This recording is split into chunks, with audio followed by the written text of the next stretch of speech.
दोस्तों नमस्कार, स्वागत है एक बार फिर से देश और दुनिया की तमाम बड़ी खबरों में। आपसे निवेदन है कृपया चैनल को सब्सक्राइब करें और घंटी बटन भी दबा दें। ये पहली बड़ी खबर है, बीजेपी ने जारी कर दी अपने उम्मीदवारों की 7वीं लिस्ट। अमरावती से नवनीत राणा को दिया गया टिकट। दरअसल भाजपा ने लोकसभा चुनाव के लिए अपनी 7वीं लिस्ट जारी कर दी। इस सूची में महाराष्ट्र के अमरावती और कर्नाटक के चित्रदुर्ग लोकसभा सीट से उम्मीदवारों के नामों का ऐलान किया गया है। आपको बता दें कि अमरावती से नवनीत राणा को टिकट दिया गया है। भाजपा 7वीं सूची के साथ अब तक लोकसभा चुनाव 2024 के लिए 407 नामों का ऐलान कर चुकी है।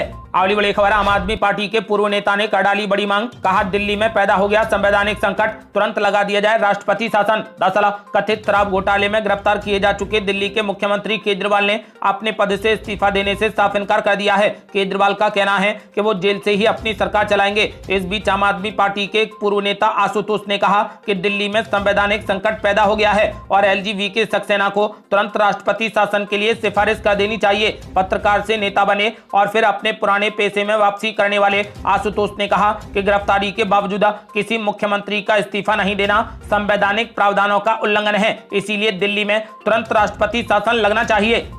अगली बड़ी खबर, किसान आंदोलन पर नितिन गडकरी ने दिया बड़ा बयान। बोले राजनीति से प्रेरित है आंदोलन, मुझे विश्वास है कि किसान गुमराह नहीं होंगे। दरअसल केंद्रीय मंत्री नितिन गडकरी ने बुधवार को बीजेपी के वरिष्ठ नेताओं की उपस्थिति और पूरे दल बल के साथ नागपुर लोकसभा सीट से नामांकन पत्र दाखिल कर दिया। इसके साथ ही नितिन गडकरी ने अपनी परंपरागत लोकसभा सीट नागपुर से चुनावी ताल भी ठोक दी है। उन्होंने किसान आंदोलन को लेकर खुलकर बात की। नितिन गडकरी ने कहा कि किसान हमेशा से मोदी सरकार के पक्ष में खड़े रहे हैं, क्योंकि हमारी सरकार ने हमेशा किसानों के हित में फैसले लिए हैं। नितिन गडकरी ने हो रहे किसान आंदोलन को राजनीति से प्रेरित बताया और कहा कि उन्हें विश्वास है कि किसान गुमराह नहीं होंगे और हमारे साथ में कार्य करेंगे। अगली बड़ी खबर, बीजेपी ने आम आदमी पार्टी को दे दिया डबल झटका। सांसद सुशील कुमार रिंकू और एक विधायक बीजेपी में शामिल। दरअसल बीजेपी ने पंजाब में आम आदमी पार्टी को करारा झटका दे दिया है। आम आदमी पार्टी के जालंधर के सांसद सुशील कुमार रिंकू भाजपा में शामिल हो गए। उनके अलावा एक विधायक शीतल अंगुराल भी भाजपा में शामिल हो गए हैं। इन दोनों नेताओं ने दिल्ली स्थित भाजपा मुख्यालय में पार्टी की सदस्यता ग्रहण कर ली। अगली बड़ी खबर, निर्मला सीतारमण ने बीजेपी को दे दिया जोर का झटका। चुनाव लड़ने से कर दिया इनकार, बोली मेरे पास पैसे नहीं हैं। दरअसल वित्त मंत्री निर्मला सीतारमण ने कहा कि उन्होंने चुनाव लड़ने संबंधी बीजेपी के प्रस्ताव को ये कहते हुए अस्वीकार कर दिया कि उनके पास में लोकसभा चुनाव लड़ने के लिए जरूरी उस तरीके का धन नहीं है। वित्त मंत्री ने कहा कि बीजेपी राष्ट्रीय अध्यक्ष जेपी नड्डा ने उन्हें आंध्र प्रदेश या फिर तमिलनाडु से चुनाव लड़ने का विकल्प दिया था। बीजेपी नेता सीतारमण ने टाइम्स नाउ समिट 2024 में कहा कि एक हफ्ते या फिर 10 दिन तक सोचने के बाद मैंने जवाब दिया है कि मैं चुनाव नहीं लड़ूंगी। उन्होंने कहा कि मेरे पास चुनाव लड़ने के लिए उस तरीके का धन नहीं है। अगली बड़ी खबर, हाई कोर्ट से भी केजरीवाल को नहीं मिली राहत। हाई कोर्ट ने कहा कि बिना विस्तार से सुनवाई के आदेश नहीं दे सकते। दरअसल दिल्ली के कथित शराब घोटाले के केस को लेकर जेल में बंद केजरीवाल को बुधवार को भी राहत नहीं मिली। दिल्ली हाई कोर्ट ने आम आदमी पार्टी के संयोजक की अंतरिम रिहाई की मांग वाली याचिका पर फौरन आदेश देने से साफ इनकार कर दिया। अदालत ने कहा कि बिना विस्तार से सुनवाई के आदेश नहीं दिया जा सकता। केंद्रीय जांच एजेंसी ईडी का जवाब देखना भी जरूरी है। दिल्ली हाई कोर्ट ने इसके अलावा ईडी को नोटिस जारी किया और जवाब के लिए समय दिया है। 2 अप्रैल तक ईडी को हाई कोर्ट में जवाब दाखिल करना है, जबकि मामले की अगली सुनवाई अब 3 अप्रैल को होगी।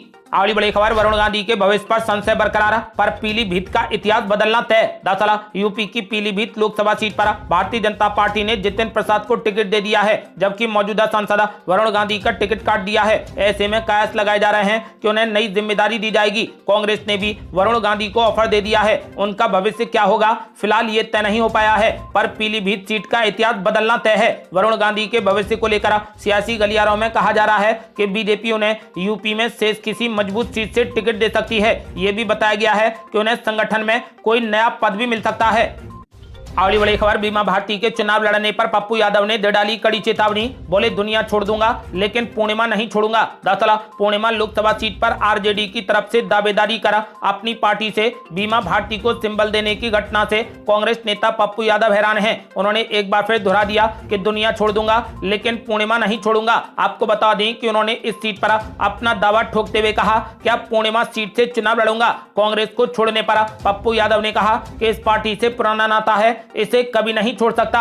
अगली बड़ी खबर, लोकसभा चुनाव से पहले योगी आदित्यनाथ का कद बढ़ने के संकेत, लिस्ट में सबसे ऊपर है नाम। दरअसल लोकसभा चुनाव 2024 के लिए भाजपा ने प्रचार पहले ही शुरू कर दिया था, लेकिन अब औपचारिक कैंपेन की शुरुआत भी करने वाली है। 30 मार्च को पीएम मोदी मेरठ में बड़ी रैली करेंगे। लोकसभा चुनाव के ऐलान के बाद ये पीएम मोदी की पहली रैली होगी। यही नहीं, अब भाजपा की ओर से राज्यवार स्टार प्रचारकों की लिस्ट भी जारी होने लगी है। यूपी, उत्तराखंड, महाराष्ट्र समेत कई राज्यों में बीजेपी ने अपने स्टार प्रचारकों की लिस्ट भी जारी कर दी है। सभी राज्यों में कुल 40 नेताओं को लिस्ट में शामिल किया गया है। इनमें पीएम नरेंद्र मोदी का नाम पहले नंबर पर है, दूसरे पर जेपी नड्डा, तीसरे पर राजनाथ सिंह और चौथे नंबर पर अमित शाह हैं, जबकि 5वें नंबर पर नितिन गडकरी को रखा गया है। इन केंद्रीय नेताओं के बाद 6ठे स्थान पर उत्तर प्रदेश के मुख्यमंत्री योगी आदित्यनाथ का नाम है। यूपी के अलावा जितने भी राज्यों में स्टार प्रचारकों की लिस्ट जारी की गई है, सभी राज्यों में मुख्यमंत्री योगी आदित्यनाथ को 6ठे स्थान पर ही रखा गया है, यानी योगी आदित्यनाथ का कद बढ़ने के संकेत हैं। अगली बड़ी खबर, महुआ मोइत्रा पर ताबड़तोड़ एक्शन, सीबीआई रेड के बाद अब ईडी ने जारी कर दिया समन। दरअसल तृणमूल कांग्रेस के नेता महुआ मोइत्रा एक बार फिर से केंद्र एजेंसियों के निशाने पर हैं। ईडी ने महुआ मोइत्रा को फेमा मामले में दिल्ली में पूछताछ के लिए 28 मार्च को बुलाया है। आधिकारिक सूत्रों ने इस बात की जानकारी दी। तृणमूल कांग्रेस के नेता को इससे पहले भी केंद्र एजेंसी ने पूछताछ के लिए बुलाया था। महुआ मोइत्रा को रिश्वत लेकर सवाल पूछने के मामले में दिसंबर में लोकसभा से निष्कासित कर दिया गया था। अब महुआ मोइत्रा को ईडी ने समन भेजकर 28 मार्च को पूछताछ के लिए बुलाया है। अगली बड़ी खबर, ईडी का ताबड़तोड़ एक्शन, केरल के मुख्यमंत्री पिनरई विजयन की बेटी के खिलाफ ईडी ने दर्ज किया केस, जल्द होगी पूछताछ। दरअसल केंद्रीय जांच एजेंसी ईडी ने केरल के मुख्यमंत्री पिनरई विजयन की बेटी वीणा विजयन के खिलाफ मनी लॉन्ड्रिंग का एक मामला दर्ज किया है। ये केस उनके स्वामित्व वाली आईटी कंपनी और कुछ अन्य लोगों के खिलाफ दर्ज किया गया है। ये पूरा मामला एक प्राइवेट खनिज फर्म द्वारा वीणा और उनके कंपनी को किए गए कथित अवैध भुगतान से संबंधित है। सूत्रों का कहना है कि ईडी की टीम जल्द ही उनसे पूछताछ भी कर सकती है। अगली बड़ी खबर है, एक बार फिर मोदी सरकार पर जमकर भड़के सत्यपाल मलिक, देश की जनता से की बड़ी अपील, बोले एकजुट हो जाए देश की जनता और बीजेपी को हराने के लिए डाले वोट। दरअसल बीते कई सालों से नरेंद्र मोदी सरकार के तीखे आलोचक सत्यपाल मलिक ने लोकसभा चुनाव से ठीक पहले एक बार फिर जमकर निशाना साधा। उन्होंने देशवासियों के नाम अपील जारी करते हुए सभी से मोदी सरकार को उखाड़ फेंकने का आह्वान किया। उन्होंने एक्स पर लिखा कि यदि मोदी सरकार फिर से सत्ता में आ गई तो आपके बच्चों का भविष्य अंधकार में हो जाएगा। यही नहीं, उन्होंने कहा कि इस बार यदि आप मौका चूक गए तो फिर आपको कभी वोट देने का अधिकार नहीं मिलेगा। पूर्व गवर्नर सत्यपाल मलिक ने कहा कि एक बात मैं दावे के साथ कह रहा हूं कि 2024 में मोदी सरकार अगर दोबारा सत्ता में आई तो आगे आने वाले समय में आपके बच्चों का भविष्य अंधकार में हो जाएगा। इसके आगे उन्होंने कहा कि सभी देशवासियों से मेरा निवेदन है कि इस बार चुनावों में आप सभी जाति धर्म को छोड़कर भाजपा के खिलाफ जाकर उसे बुरे तरीके से हराने के लिए वोट करें। अगली बड़ी खबर, सत्यपाल मलिक ने बीजेपी पर बोला जबरदस्त हमला, बोले सत्ता में बैठे लोग देश को खोखला करने में लगे हैं। दरअसल सत्यपाल मलिक ने बीजेपी पर जबरदस्त हमला बोला। उन्होंने कहा कि सत्ता में बैठे लोग देश को खोखला करने में लगे हैं, चंद पूंजीपतियों के हाथों सारा देश लुटाया जा रहा है। उन्होंने कहा कि युवा बेरोजगारी की मार झेल रहे हैं, महंगाई आसमान छू रही है, सरकारी अस्पताल और सरकारी स्कूलों को भी मोदी सरकार बंद करने पर तुली है। उन्होंने कहा कि अगर आप अपने बच्चों का भविष्य अच्छा बनाना चाहते हो, महंगाई से छुटकारा पाना चाहते हो, अच्छे रोजगार चाहते हो, इस देश को बचाना चाहते हो तो बीजेपी के खिलाफ वोट करो और इस मोदी सरकार को सत्ता से उखाड़ फेंको। अगली बड़ी खबर, आम आदमी पार्टी नेता आतिशी ने कर दिया बड़ा दावा, बोली अब गवाहों पर प्रेशर बनाएगी जांच एजेंसी। दरअसल दिल्ली के मुख्यमंत्री अरविंद केजरीवाल को हाई कोर्ट से राहत न मिलने पर उनकी सरकार में कैबिनेट मंत्री और आम आदमी पार्टी के नेता आतिशी ने ईडी को लेकर बड़ा दावा किया है। उन्होंने प्रेस कॉन्फ्रेंस के दौरान कहा कि दिल्ली हाई कोर्ट की सुनवाई में दो बातें निकल कर आई। पहली, जब केजरीवाल के वकीलों ने बताया कि गिरफ्तारी गैर कानूनी है, तब ईडी के पास जवाब नहीं था। जो केंद्र एजेंसी 2 साल से मामले की जांच में जुटी है, जिसने सैकड़ों अधिकारी इस मामले में लगाए हुए हैं और जो बार बार जमानत का विरोध करती है, उसी ईडी ने हाई कोर्ट से समय मांगा है। उन्होंने कहा कि ईडी अब मनगढ़ंत कहानी बनाएगी और वो गवाहों पर दबाव डालेगी। अगली बड़ी खबर, कांग्रेस पार्टी ने अपनी अगली लिस्ट के लिए नामों पर लगा दी मोहर। कांग्रेस पार्टी ने स्टार प्रचारकों की लिस्ट भी कर दी जारी। दरअसल लोकसभा चुनाव 2024 के लिए कांग्रेस पार्टी की केंद्रीय चुनाव समिति की बुधवार को बड़ी बैठक हुई। मीटिंग में कुल 18 नामों पर मोहर लगी, जिनमें उत्तर प्रदेश के प्रत्याशी भी शामिल हैं। आपको बता दें कि कांग्रेस ने दूसरी ओर मध्य प्रदेश के लिए स्टार प्रचारकों की लिस्ट भी जारी कर दी, जिसमें पार्टी चीफ मल्लिकार्जुन खड़गे, दल की पूर्व अंतरिम अध्यक्ष सोनिया गांधी, केरल के वायनाड से सांसद राहुल गांधी, उनकी बहन प्रियंका गांधी, मध्य प्रदेश के पूर्व मुख्यमंत्री कमलनाथ और दिग्विजय सिंह आदि के नाम शामिल हैं।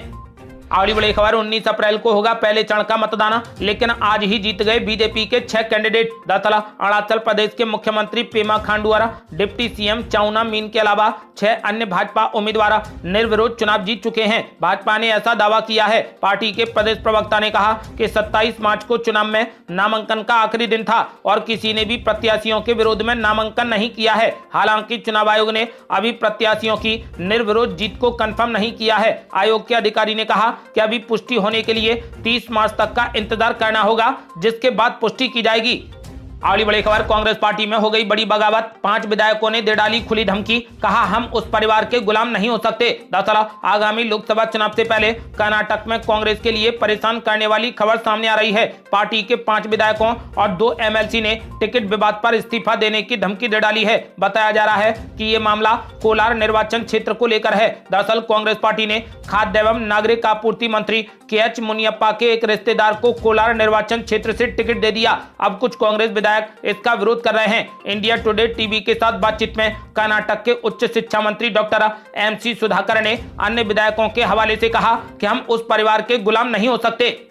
अगली बड़ी खबर, 2 हफ्ते के बाद फिर से चुनावी मैदान में कूद पड़ी ममता बनर्जी, महुआ मोइत्रा के गढ़ में ठोकने जा रही ताल। दरअसल सिर की चोट से उबर रही पश्चिम बंगाल के मुख्यमंत्री और तृणमूल कांग्रेस की अध्यक्ष ममता बनर्जी 31 मार्च से लोकसभा चुनाव के लिए प्रचार शुरू करेंगी। पार्टी के एक नेता ने इस बात की जानकारी दी। ममता बनर्जी कृष्णानगर लोकसभा सीट से दोबारा लोकसभा चुनाव अभियान की शुरुआत करेंगी, जहां पर तृणमूल कांग्रेस ने महुआ मोइत्रा को अपना उम्मीदवार बनाया है। ममता बनर्जी 14 मार्च को अपने घर में गिर गई थी और उनके सिर में बहुत चोट लगी थी। डॉक्टरों ने उनके सिर और नाक पर 5 टाके भी लगाए थे। चिकित्सकों ने उन्हें आराम करने की सलाह दी थी, लेकिन एक बार फिर ममता बनर्जी 31 मार्च से चुनावी मैदान में कूदने जा रही हैं।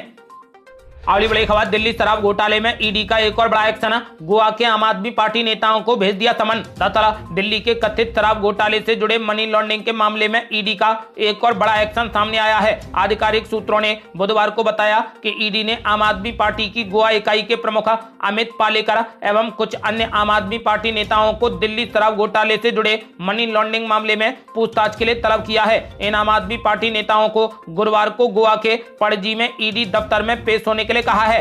अगली बड़ी खबर, ईडी की हिरासत में बिगड़ी केजरीवाल की तबीयत, 46 तक गिरा शुगर लेवल। दरअसल दिल्ली के मुख्यमंत्री केजरीवाल की तबीयत बिगड़ गई है। सूत्रों के मुताबिक ईडी कस्टडी में अरविंद केजरीवाल की तबीयत बिगड़ी है। मुख्यमंत्री केजरीवाल का शुगर लेवल 46 तक गिर गया है। दिल्ली CMO ऑफिस ने इस बात की जानकारी दी। डॉक्टरों का कहना है कि शुगर लेवल का इतना नीचे जाना बेहद खतरनाक है। अगली बड़ी खबर, 1 अप्रैल से महंगा हो जाएगा एक्सप्रेसवे पर सफर, 5% बढ़ जाएंगे दाम। दरअसल एक्सप्रेसवे और नेशनल हाईवे पर सफर करने वाले लोगों की जेब पर अब बोझ बढ़ने जा रहा है। National highway authority of India यानी NHAI ने सड़क परिवहन एवं राजमार्ग मंत्रालय की स्वीकृति के बाद 1 अप्रैल से टोल दरें बढ़ाने के प्रस्ताव को मंजूरी दे दी है। दिल्ली को जोड़ने वाले 3 एक्सप्रेसवे और 4 प्रमुख नेशनल हाईवे पर बढ़ाए गए टोल दरों से करीब 14 से 17 लाख लोगों की जेब पर असर पड़ेगा। नई दरें 31 मार्च की आधी रात के बाद से प्रभावी हो जाएंगी। ये थी अब तक की बेहद बड़ी खबरें। रोजाना की ताजा खबरों को जानने और हमसे जुड़ने के लिए चैनल को लाल बटन दबाकर सब्सक्राइब करें और घंटी बटन भी दबा दें। जल्दी मिलते हैं बड़ी अपडेट के साथ, तब तक के लिए जय हिंद, जय भारत।